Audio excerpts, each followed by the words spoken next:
guys, so I have COVID-19 for what I can proudly say is the very first time. I made it almost 4 years. And I realize it's been a while since I've posted. Has it been a while since I've posted? I don't know, because if you've kept up with my shorts on YouTube, my YouTube shorts, yes, click that tab right there. There's some cool stuff in there. If you've kept up with that, it seems like I have been posting, but I've been on Instagram, posting reels on Instagram, pictures on Instagram. Definitely follow me on Instagram at the.amazing.labs. And I've even started streaming my work on Discord, so join my Discord server to keep up with all of that. I thought I'd just go through everything I'm working on right now because it's a lot. And it's tough for me to figure out how to construct videos around these projects because they're just so intense and I'm so invested in like the experimental science nature of these projects that it's hard for me to think about content generation right now. So anyway, first up, we've got the Advanced WebShooter version 2. This one is very overdue, but it is done. I have to deliver it to Max soon. Max is the patron who won the raffle that I hosted. It's basically just a streamlined version of the device I made a video about last year. It's got the same functions, same everything. It's just that it's got its own little battery. That's really the only difference. So let's go through that one. Now, the thing about working on something as long as I've worked on this particular device is that you begin to see the shortcomings with it. But that's okay because I'm always looking for ways to improve my inventions. I mentioned in the breakdown how the transmission and the valve actuation mechanism is pretty unreliable. All right, let's put this on. Okay. Ah, fantastic. Yeah, so I had an issue with the gears and the transmission in this for a long time, and it was really frustrating. And I was trying to, because the motor wasn't strong enough. And in general, it's best to avoid overcomplicated mechanisms because there's just more parts that can fail. Of course. Gears broke again. Additionally, there's a big issue with all fluid-based web shooters, and that's gravity. Which is all pretty much to say the universe is just a big for not making gravity always align with the direction of my web shooter. The liquid is not going to come out because the exit point is here. Exit point here. The gas is rising to the top because of density, because of gravity. Gas is going to come out here. It's not good. Here, liquid's going to come out.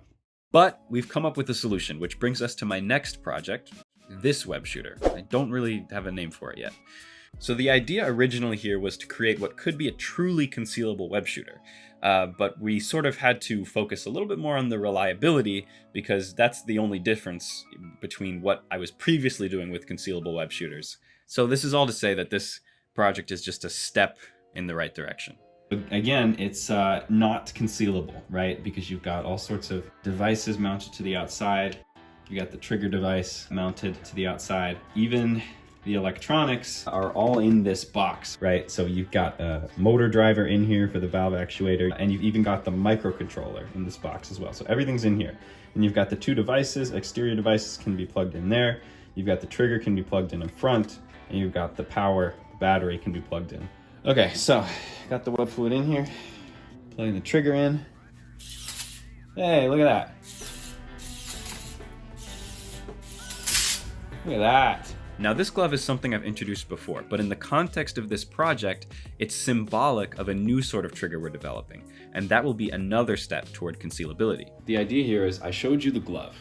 Really easily tell whether I'm closing my fist or I'm doing the correct firing signal, or whatever else. What we want to do is hide something in the wristband. We can utilize what's called sensor fusion. So we've got an array of sensors. So you can have all of these things, right? And all of these things are producing, waveforms and, right? So much information if you have a bunch of sensors. But we as human beings cannot decipher it. We pass this to what's called a convolutional neural network. Convolute all that information down, producing literally one number. So it takes all of this information and has to decide 0 or 1. This convolutional network can be trained on data that is what we call labeled. This is something that Human Spider is working on right now. He's working on this. I'm really excited to see what he comes up with. Now, a trigger like this is useful not just for fluid web shooters, but for all sorts of devices. So let's talk about some of the solid line projects I'm working on. So my cartridge system was something I used for a while, and it had the advantage of different types of cartridges that could be inserted, like these Bola cartridges. Reels are tricky though, and I've never built a device that can shoot a projectile, then reel in that projectile back into the original pre-shooting configuration. And this would be extremely necessary for the swingable web shooter system that I've had in mind for a while now. This idea of a repeatable solid line web shooter is an extremely difficult thing to accomplish, so I've been putting it off.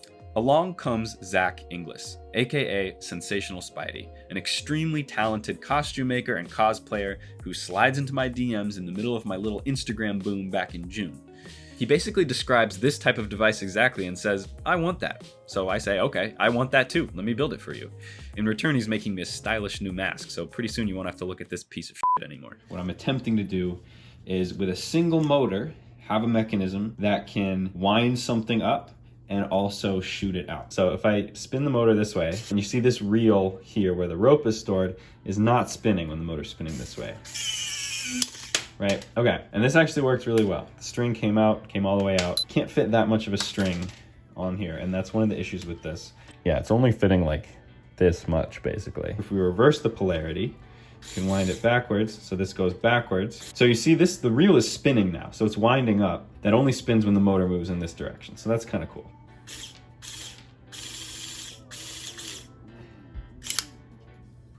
All right, and so it's back. Okay, so it's gonna shoot out again. See, that time it failed. Yeah, that's why I generated this mechanism. And so you see the string actually gets wound this way. Okay, so the motor's spinning this way and the reel's not spinning. Yeah, here we go. So that arm now is moving down and the reel is spinning. So it's gonna wind the rope. And now, let's say you're ready to shoot. So you reverse the polarity motor again. The arm moves out of the way, and this is really easy to pull off. These two devices were pretty close. This project is one of the many milestone projects on the road to swingable web shooters. In particular, this project is helping me to understand how to wind the rope up such that it's ready to be shot again. And it's possible the final mechanism will just be a bigger version of this, because obviously lines this small won't be able to support my weight.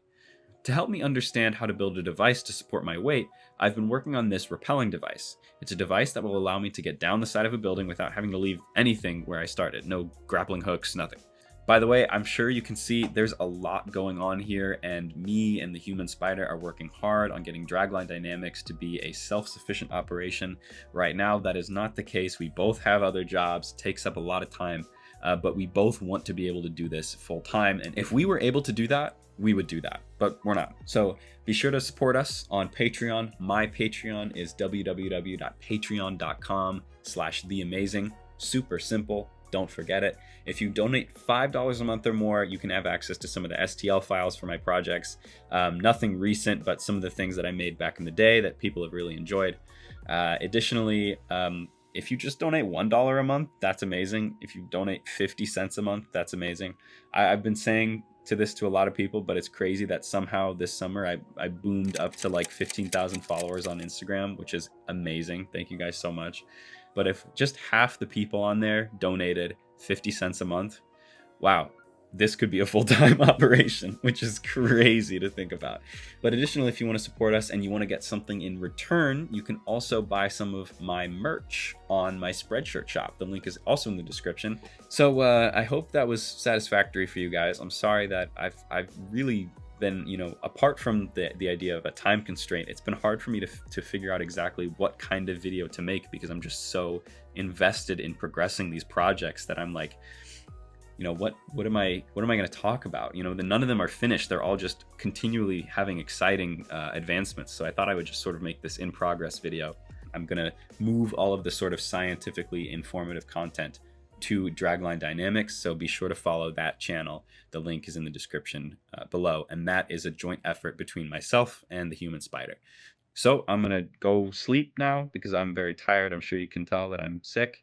But I'm also going to keep working on these projects. Stay tuned for more content, guys. Stay safe, stay amazing, and I'll see you guys in the next one.